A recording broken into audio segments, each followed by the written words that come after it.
Okay, here's a fraction trick that I bet you weren't taught in school. Because as we know, in fractions, which is why everybody really can't stand fractions, is because in adding and subtracting fractions, we always were taught that we need to have the same denominators, and it requires a whole lot of work, right? So I'm gonna show you a quicker way to make this work out, and that doesn't require you to have to do all of that work.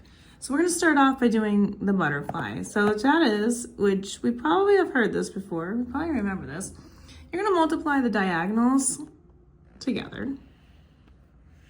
And we're doing an addition problem here. So we're gonna take those two multiplying portions and add them together. So we're gonna start off with a 3 times the 7, which is 21.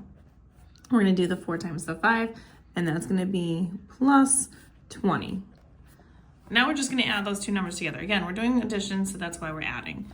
Now when we do that, that's gonna give me a total of 41. There's your numerator. Now the only thing you have to do for the denominator is multiply these two bottom numbers together.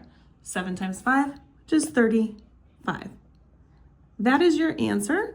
Now, of course, you could always go into a mixed number if you are required to do that. So you would go ahead and say 35 goes into 41, obviously only one time.